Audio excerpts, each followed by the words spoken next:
ভূমিকম্প টের পেয়েছেন আজকে? টের পেয়েছি মানে?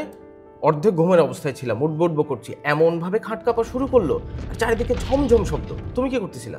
আমি নাস্তা করতে বসেছিলাম, দরজা জানালা যেভাবে কাঁপা শুরু করলো, দেওয়াল থেকে ছবির ফ্রেম পড়ে যাচ্ছে, অ্যাকুয়ারিয়ামের পানি উপচে পড়ে যাচ্ছে, ঠিক করে দাঁড়াতে পর্যন্ত পাচ্ছিলাম না। আচ্ছা, এর আগেও তো অনেকবার ভূমিকম্প অনুভব করেছে, বাট এত ভয়াবহ অবস্থা তো কোনোবারই হয়নি।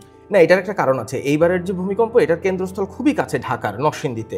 ইউএসজিএস বলছে যে 5.5 মাত্রার ভূমিকম্প ছিল এটা। কিন্তু আমাদের আবহাওয়া অধিদপ্তর কিন্তু বলছে যে এটা 5.7 মাত্রা ছিল। উৎপত্তিস্থল ছিল নরসিংদীর মাধবদীতে। হ্যাঁ, কিন্তু যেইভাবে আতঙ্কটা ছড়িয়েছে, এইটা কোনো রিক্টার স্কেলে মাপা সম্ভব না। ধরো এরকম ভূমিকম্প কিন্তু যে কোনো সময় খুব ভয়াবহ আকার ধারণ করতে পারে। আজকে পুরান ঢাকায় 3 জন মানুষ মারা গেল, তারা দাঁড়িয়েছিল, উপর থেকে রেলিংটা ভেঙে পড়ে মুহূর্তেই শেষ। আর এমনও তো অনেকবার হয়েছে না, যে বিল্ডিং ধসে পড়ে ভিতরে চাপা পড়ে অনেক মানুষ মারা গেছে, যেমন এই যে কয়েকদিন আগে নেপালের ভূমিকম্প, আফগানিস্তানে, আর তারও আগে তুরস্কে।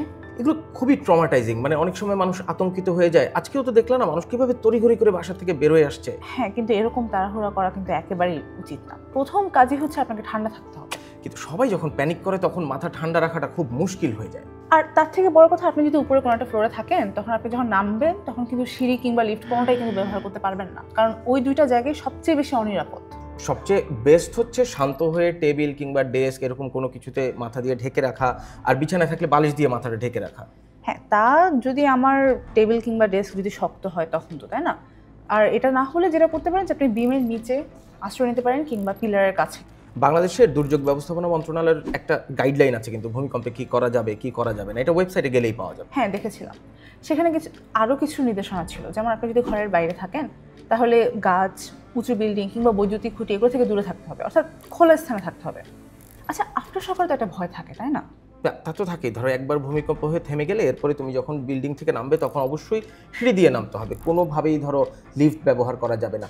বাট এই আতঙ্কিত হয়ে অনেক রকম ঘটনা ঘটে, যারা আতঙ্কিত হয়ে অনেকে জানালা দিয়ে লাভ দেয়। আজকেও মহসিন হলে ঢাকা বিশ্ববিদ্যালয়ে এরকম ঘটনা ঘটেছে। হ্যাঁ, আচ্ছা, এত সাবধান থেকেও তো অনেক সময় বিপদ এড়ানো যায় না। অ্যান্ড বিপদ তো আর বলে কেউ আসে না। আর আমাদের দেশ তো মানে একটা বড় অংশ দেশের ভূমিকম্প প্রবণ এলাকা, বিশেষ করে সিলেট অঞ্চল, আর ঢাকা হচ্ছে মধ্যম ঝুঁকিতে। আমাদের তো আগে থেকে কিছু পূর্ব প্রস্তুতি নিয়ে রাখা উচিত।